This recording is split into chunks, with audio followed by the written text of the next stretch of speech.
पहला पाठ दानिएल का ग्रंथ 5 वचन 1 से 6, वचन 13 से 14, वचन 16 से 17 और वचन 23 से 28। राजा बेलशस्सर ने अपने 1000 सामंतों को एक बड़ा भोज दिया। वो उन 1000 अतिथियों के साथ अंगूरी पी रहा था और उसकी अंगूरी के नशे में सोने और चांदी के वे पात्र ले आने का आदेश दिया, जिन्हें उसके पिता नबूकदनेस्सर ने यरूशलेम के मंदिर से चुरा लिया था।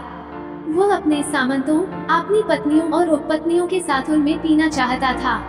इसलिए यरूशलेम के मंदिर से चुराए हुए सोने और चांदी के पात्र लाए गए और राजा अपने सामंतों, अपनी पत्नियों और उपपत्नियों के साथ उनमें पीने लगा। अंगूरी पीते समय वे सोने, चांदी, पीतल, लोहे, लकड़ी और पत्थर के देवताओं की प्रशंसा करते जाते थे। उस समय एक मनुष्य के हाथ की उंगलियां दिखाई पड़ी और वे दीपाधार के सामने राजभवन की पुती हुई दीवार पर कुछ लिखने लगी। राजा ने लिखने वाला हाथ देखा, उसका रंग उड़ गया, वो बहुत घबराया, उसके पैर कांपने और उसके घुटने एक दूसरे से टकराने लगे। जब दानिएल राजा के सामने लाया गया तो राजा ने उससे कहा, क्या तुम दानिएल हो, यूदा के उस निर्वासितों में से एक, जिन्हें राजा मेरे पिता यूदा से ले आए थे? मैंने तुम्हारे विषय में सुना है कि देवताओं का आत्मा तुम में विद्यमान है और यह कि तुम अंतर्ज्योति, ज्योति, विवेक और असाधारण प्रज्ञा से संपन्न हो।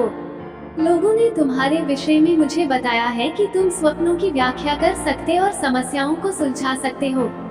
यदि तुम ये लेख पढ़कर इसका अर्थ समझा सकते हो तो तुम बैंगनी वस्त्र पहनोगे, गले में सोने का हार धारण करोगे और राज्य के तीसरे स्थान पर विराजमान होगे। दानिएल ने राजा को यह उत्तर दिया, आप अपने उपहार अपने ही पास रखें और दूसरों को अपने पुरस्कार प्रदान करें। फिर भी मैं राजा के लिए ये लेख पढ़ूंगा और उन्हें इसका अर्थ समझाऊंगा। बल्कि आपने स्वर्ग के प्रभु का विरोध किया, आपने उसके मंदिर के पात्र लाने का आदेश दिया, आपने अपने सामंतों, अपनी पत्नियों और उपपत्नियों के साथ उनमें अंगूरी का पान किया, आपने सोने, चांदी, पीतल, लोहे, लकड़ी और पत्थर के उन देवताओं की प्रशंसा की जो न तो देखते हैं, न सुनते और न समझते हैं। आपने इस ईश्वर की स्तुति नहीं की जिसके हाथ में आपके प्राण और समस्त जीवन निहित हैं। इसलिए उसने ये हाथ भेजकर ये लेख लिखवाया। ये लेख इस प्रकार है, मने, मने, तकेल और फरसीन। इन शब्दों का अर्थ इस प्रकार है, मने ईश्वर ने आपके राज्य के दिनों की गिनती की और उसे समाप्त कर दिया। तकेला आप तराजू पर तौले गए और आपका वजन कम पाया गया। फरसीना आपका राज्य विभाजित होकर मेदियों और फौसियों को दे दिया गया है। सुसमाचार संत लूकस 21 वचन 12 से 19। ये सब घटित होने के पूर्व लोग मेरे नाम के कारण तुम पर हाथ डालेंगे, तुम पर अत्याचार करेंगे, तुम्हें सभागृहों तथा बंदी गृहों के हवाले कर देंगे और राजाओं तथा शासकों के सामने खींच ले जाएंगे। ये तुम्हारे लिए साक्ष्य देने का अवसर होगा।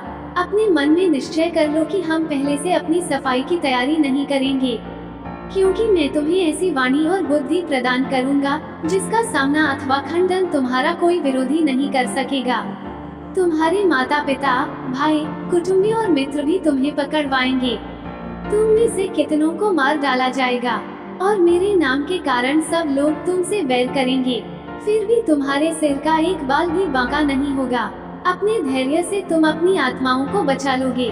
मनन चिंतन। एक अच्छे जीवन के वादे के कारण इस दुनिया की समस्याओं और चिंताओं से मुक्त जीवन के लिए मैंने यीशु का अनुसरण करने का फैसला किया है। हम में से कई लोगों की यही गलत धारणा है कि यीशु का अनुयायी बनना आसान या सहज है।